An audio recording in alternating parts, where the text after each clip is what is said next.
So yes, finally we're back for another album review, and I'm really excited about this one because I get to talk about one of my most favourite musicians again, Mr. John Lennon.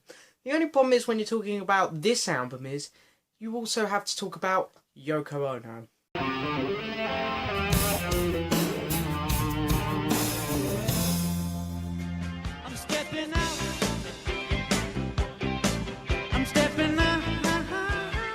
So hello and yes, welcome back to another album review, guys. And then a bit strange me doing this one because I didn't really want to review this album today, if I'm being completely honest. But there's some reasons as to why I'm reviewing it. My computer crashed last week, and yeah, I basically can't make do some album reviews. Really, I can't. I have all the artwork on my old computer, basically, for the thumbnail, for the little pictures that I print off that go on the album ranking board. So until I get a new computer, which will have all of that artwork on it, I basically can only do albums that I've got printed out stickers of already. And there's only a couple of stickers which I actually had. So it's between this and another couple albums which I had. So I finally said, okay, I guess we'll do the John Lennon album. And the reason I'm doing this John Lennon album, ages ago when I printed off a sticker for this album, the reason why I'm doing this John Lennon album now is because I've done Sometime in New York City and I've done Double Fancy. So I've done 2 of the 3 that you've done with Yoko. So my thinking is get the last one with Yoko out of the way, and then we can do proper solo Lennon albums where we don't have to talk about Yoko.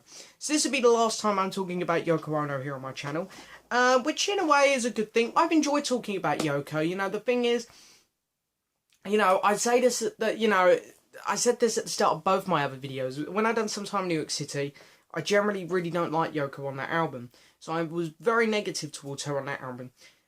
Double Fancy, I thought she was pretty good on. Let's give Yoko credit where it's due. She was pretty good on that album. So, I was pretty positive about her there. Or, not massively positive, but I was more positive than negative. This album is more of a mixed bag for me on Yoko. So I'll say this, because I know that there's a lot of John Lennon fans and a lot of Beatles fans who come here to my channel. A lot of them do like Yoko. I personally am in the middle. I respect her. I give her credit where it's due. But do I like her as a musician? Not really. That's my opinion, of course, though. And, on this album, I will say there's some nice things to say about her towards the end of the album, but at the start of the album, I will be fairly negative towards her, because it's my opinion. I just generally don't like certain songs that she's done on this album, I guess. So anyway, that's my quick synopsis, I guess, of Yoko, quickly again. But anyway, in this album review, what we're going to do is, we're going to do the usual. We're going to go over a bit of information on the album, go over each track individually, mark each track individually out of 10. Then I'm going to show you my copy of the vinyl record. We're going to mark the artwork out of 10. Going to add all the scores I've given up, divide them by the total number of scores given, and give us an overall marking for this album out of 10. But we won't be done there, because then what we got to do is we're going to put it on the album ranking board and see where it ranks compared to other albums I've reviewed here on this channel. Whew, that's a mouthful. I have to say that at the start of every video now. Every review video, sorry. Yeah, okay. Okie dokie. Here we go. So the John Lennon, Milk and Honey. This was his 8th studio album, if you're counting all of the ones that you get in the signature box sets. Would be 10th, 11th even, if you include the experimental albums, Two Virgins, Live with the Lions, and then the Wedding album. So yeah. Not too bad, really, considering he'd only been out of the Beatles 10 years. 8th album, Unfortunately, of course, John didn't see this album released. He started recording this album in 1980, in the months leading up to his unfortunate death. And then, of course, he was sadly assassinated in 1980. And Yoko really couldn't find herself to come back and finish this album. She was in mourning, it's completely understandable. But finally, she did come back in 1984, bless her heart, or it would have been late 83, actually, I reckon, to take this album off the shelves and go back to it, polish it up, add some bits that needed to be added, and then finally it was released to the public. And it's quite touching, really, that she went back to it at all. If I lost someone that close to me, God knows if I would have been able to go back to it. So I really respect her for that.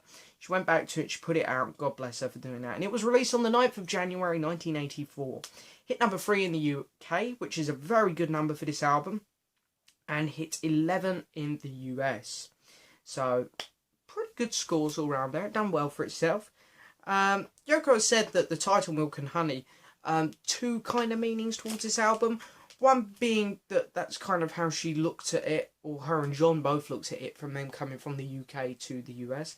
Kind of about them comparing their life in the US to their life in the UK. You know, completely different things, milk and honey. But she's also said it's kind of a way that she looks at the afterlife kind of thing, where you go when you die. And it's quite nice, because I think that's kind of a little nod and wink to, you know, a nice little... you know, it's to do with John's death, you know, just something like, oh, well, you know, he's in a better place kind of thing. So it's very nice. So I really respect her for that, and it's fantastic. Again, this album follows the same principles of Double Fantasy. It's very much a, you know, a part 2 to Double Fantasy. You can tell by the cover, but as I say, we'll get to the artwork at the end. But you get John's song, a Yoko song, a John song, a Yoko song. It flows in that order all the way through, which I think is very clever and very unique. But anyway, so let's get started. So the opening track is called I'm Stepping Out, which of course is a John Lennon song. Opens great, love hearing John talking at the start, and, you know, it sounds fantastic. And it's really good, you know, it's nice at the start, because, you know, he's singing, you know, finally back. I mean, I know he was back on Double Fantasy, but again, he's still kind of singing about, you know, I'm stepping out and coming back, to being a musician. I'm coming back into the public's eye after staying at home looking after the kid for years and years and going crazy. You know, that's what he says at the start of the song. So it's very nice, you know, he comes back with a fantastic line now. The vocals are great, some of John's best vocals in my opinion, fantastic. The lyrics are fun, and overall just a very fun, catchy song. And really haven't got anything bad to say about it. I'm going to give this track a 9 out of 10. It's a very good song. It's just a lot of fun. The next track up is, of course, a Yoko one. It's called Sleepless Nights. As I say, sorry to Yoko fans, because I know some people like Yoko and they'll like her stuff on this album. But for me, here we go. It does get better, I promise you guys. But Sleepless Nights is not a good song. It starts off with a catchy start, to be honest. But then once again, Yoko just doesn't sound good. Her vocals are not good. And it's a really big step down, her work on this, from Double Fantasy, in my opinion. Double Fantasy, she sounded pretty good. She surprised a lot of people. She surprised me. The first John album I ever bought was Sometime in New York City. And I hate her work on that. Sorry to say it to people who do like her work on that, but I hate it. So then when I bought Double Fantasy, I was thinking, oh God, I've got to put up with Yoko again. Surprisingly, I actually enjoyed most of her work on Double Fantasy. But then again, this isn't as bad as Sometime in New York City, but again, it's a step down. It's between Double Fantasy and Sometime in New York City, the music on this. And yeah, anyway, so she's basically just singing the title over and over in this annoying voice, and then she'd start talking for a bit. That's basically the song. There's nothing to it. The song doesn't change. It doesn't do anything. It's just so repetitive. It's different though. It is different. It's unique. I will give it that. However, it's not unique in a good way. It's unique in a bad way. So what am I going to give this track? I'm going to give it a 3 out of 10. The 3 for its uniqueness and its ballsiness. But generally, overall, I don't like it. I'm not going to want to go listen to this song. I never do. So I definitely don't like it. So it can't be anything above a 5. So I think 3 is a good number for that. Next track up, of course, John Lennon, I Don't Want to Face It. And, you know, another really good song from John. I really look at this as being almost as good as I'm Stepping Out. It's not quite on the level of brilliancy as a couple songs which we're going to get in a little bit. But it's almost there. I love how the song starts. Once again, John's vocals, incredible. And we need good vocals after the song we've just had. So it's like, this is why I bought this album. This is why I like this guy. So anyway, a very catchy song with good lyrics. The guitar work on it, again, is great when he does... You know, he sings the line, I don't want to face it, and then he does this bit where he goes, oh wow, and then all of a sudden the guitar just goes, great, sounds really good, I love it. The song has its personality, it has something that will always draw you back to it, it has something to remind you, you know, go, oh, I know that song. Very good song. I'm going to give that an 8 out of 10. Now what I'm going to do is, before I can move on to the next one, I'm going to pull my blinds up, because the sun was actually shining in a minute ago. It still was a bit. I'm going to leave it there.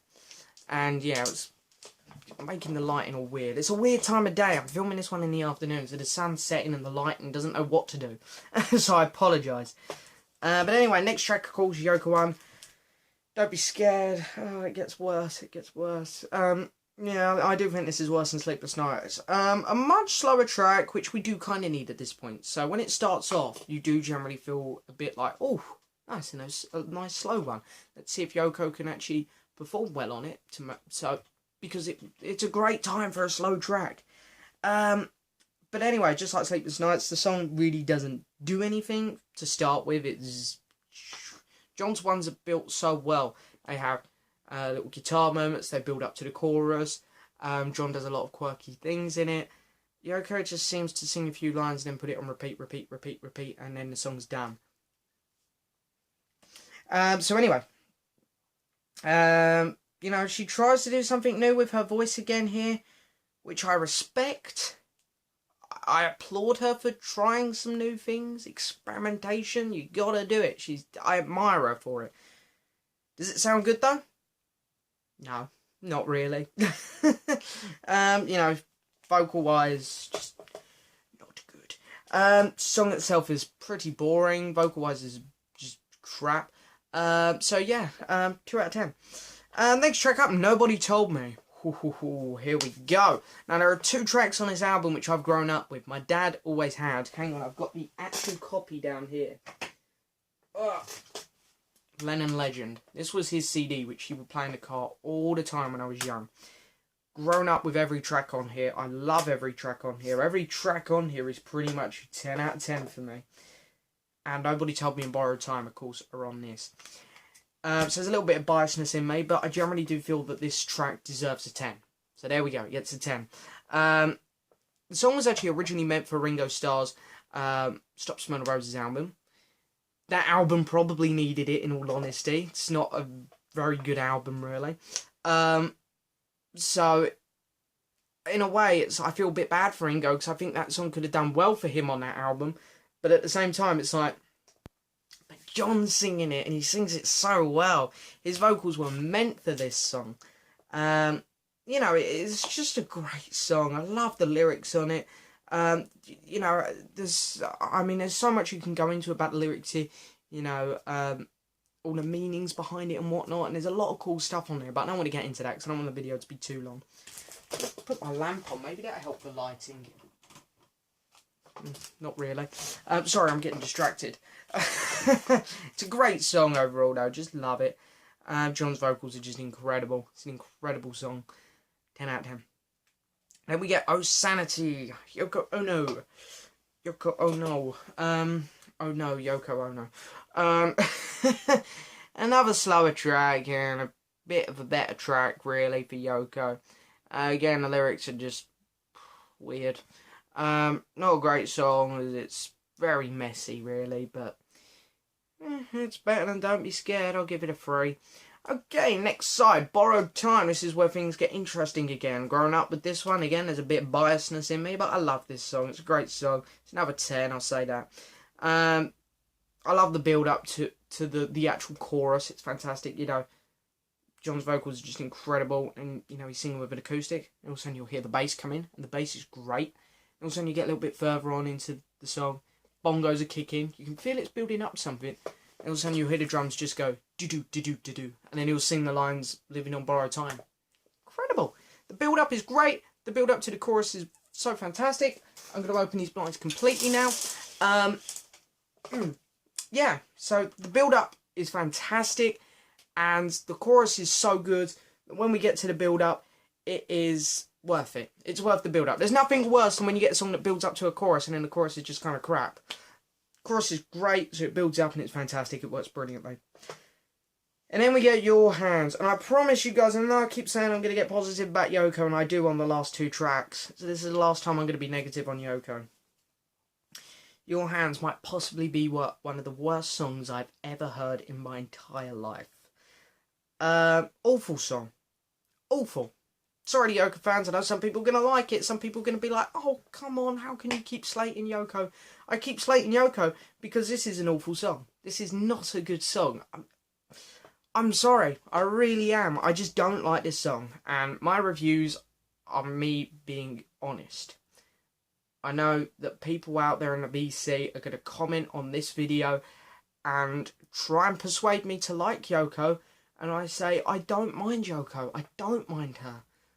Really don't, but she does have some absolutely dreadful songs. This is one of them. Your Hands is just... bleh.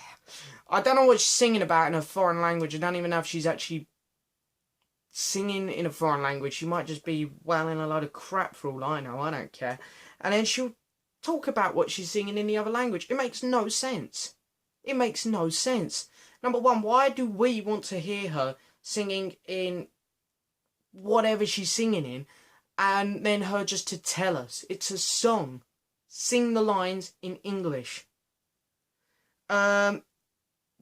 It's, you know, oh God, I don't even know how to talk about it. I'm not even going to give it a mark. 0 out of 10. Sucks. Don't like it. Okay, next track. John Lennon, Forgive Me My Little Flower Princess. This is the one John song on the album which I'm not as keen on. It's still a good song. I like this song. But it's wobbly. It's a little bit wobbly. You know, it has great guitar work in it. I love the little, the ukulele, Mandarin. I'm not sure what was used in that song. I should have done my research there. But, sounds great. John's vocals are really good. But again, this song's just a good one. It's just a little bit of a fluffy one. It's good. I'll give it a 6 out of 10. It's definitely not a bad song, so, yeah. Okay, let me count the ways. Yoko Ono, here we go. Here we go. See, I can talk nicely about Yoko. Watch this. Nice piano start to it. It's a nice, you know, nice little ballad type song, which again we do need on this album. John's doing all these upbeat, fast ones, and while John is doing a fantastic job on these songs, and they sound incredible. No, you know, and it's hard to talk about John's stuff like that because who knows, if he had survived, nobody told me he would have gone to a Ringo album. There probably would have been this album would be completely different probably from John's side if he was still alive, and Yoko's as well. So it's hard to talk about John's stuff really like that. John's stuff on here is fantastic, of course, but you know they are all quite fast. There's no balladish ones apart from the last track, Grow Old With Me, but we'll get to that in a minute. So yeah, Yoko, fantastic. I'm pleased she's done a song like this. The lyrics are really good. Her vocals are, they're not great, but they're decent. You know, this is her best vocal performance yet, that's for sure. And yeah, I mean, I don't go to this song too much. It's still not great, but it's not too bad. So I'm going to give this track a 5 out of 10. Not a bad job, Yoko. You've done a good job on this song. Then we get Grow Old With Me, which come from a demo, of course, which you can hear in the quality of the vocals and the piano. They've done a great job brushing it up, that's for sure. It sounds great on this album. It's a beautiful song. It is. It's hard to listen to in a way because it's the perfect way to close John's final album. This is like his goodbye song. Not that he knew it, not that he meant for it to be his goodbye song, but it's a lovely way for him to go out, I think, just to sing about what he wanted, you know, what he would have done. Because, he, you know, there's no doubt in my mind, him and Yoko loved each other so much, they would have grown old together. And, you know, it really is like a fairy tale with them two because, you know, they were so in love and everything. And they were such a good couple, really. I mean, I know they're both very controversial people, but they went together so well. And it's really sad that he got taken from us. So, it's a really nice song, I think. I'm going to give this track an 8 out of 10. I applaud Yoko and the producers for this album because they've done so well to brush this song up as well as they could. Fantastic. Then we get You're the One, Yoko Ono's last track, her closing track, her last ever song on a John Lennon album. And very strange start, but I like it. I love the Kuwaiti beat to it. The bass work is great. Her vocals, you know, well, I'm going to say this, the lyrics are really good. The vocals start off really well, actually. She's singing pretty decent, and then they get progressively worse. I was going to give this song a 6, or a 7 maybe. But then, because the vocals she got a bit silly, I felt, around the middle of the song. And I'm going to drop it back to a 5. But it's a nice track from Yoko. So anyway, summary of the album in general. John's stuff is great. You know, Forgive Me My Little Flower Princess is okay. Grow Up With Me, you know. You can't take it as like the other tracks because it's based off a demo, but it's a very nice closing track for John. Yoko, she starts off weak. She has this god-awful piece in the middle, and then she gets good at the end. So, yeah, it's not a bad album, this one. Not a bad album. But anyway, let's have a look at the album artwork. Really not much to it. I love the fact that they kind of kept it, you know, in theme with Double Fantasy. Great. Nice picture of them there on the back. And then you open it up, and there's the gatefold picture, and you get nice little bit here. Little bit from Grow Old With Me. Really nice. So yeah, I haven't got the nicest copy of this, as you can see, but I got a nice remastered one there from the box. Of course, some Polydor inner sleeve, which is not very nice condition really, but the record is in beautiful condition and plays brilliantly. So yeah, there it is. Beautiful, beautiful record there, and it's nice to have a nice reissued one from the box set there. So yeah, it's always very nice to get these albums remastered. Can't wait to get the George Harrison box as well remastered. Hopefully I'll be able to get it, that is. I'm still not sure about that one. But anyway, what are we going to mark it out of 10? I've added all the scores up. The artwork's going to get a 7 out of 10. Added all the scores up, and John Lennon and Yoko Ono's Milk and Honey is going to get out of 10 a 5.8. Now, while I feel this album does deserve a bit better than that, it, you know, I'm very sorry to say it, but it, you know, it does get let down a bit by the Yoko stuff, in my opinion. And while, you know, I stuck up for Yoko on Double Fantasy, she's done a great job on Double Fantasy, this album is a step back for her. But anyway, I still respect what she done here. Yoko, you know, I'm going to say some last things on Yoko here quickly. She's done a very good job on this album still. Very good job. Must have been very hard for her to revisit this album, so I applaud her a lot for doing it. And, you know, wonderful woman. Wonderful woman. So anyway, now let's head over to the album ranking board, put it on there, see where it ranks compared to other albums I've reviewed here on this channel. So yes, here we are, back over to the album ranking board, of course, and here it is. John Lennon and Yoko Ono, some Milk and Honey. God, I love messing up in these videos. On a 5.8, and as you can see, I have stuck Red Rose Speedway on the board now on a 6.9. Stop laughing. Right, anyway, we're going to put it right here. Milk and Honey. There you go. So, it's beaten out a few albums. It's beaten out 2 on a 5.7. Steve Winwood's debut. Phil Collins' Face Value. ELO's debut album on a 5.5. Wildlife by Mr. Paul McCartney on a 5. The Who, Face Dances on a 4.6.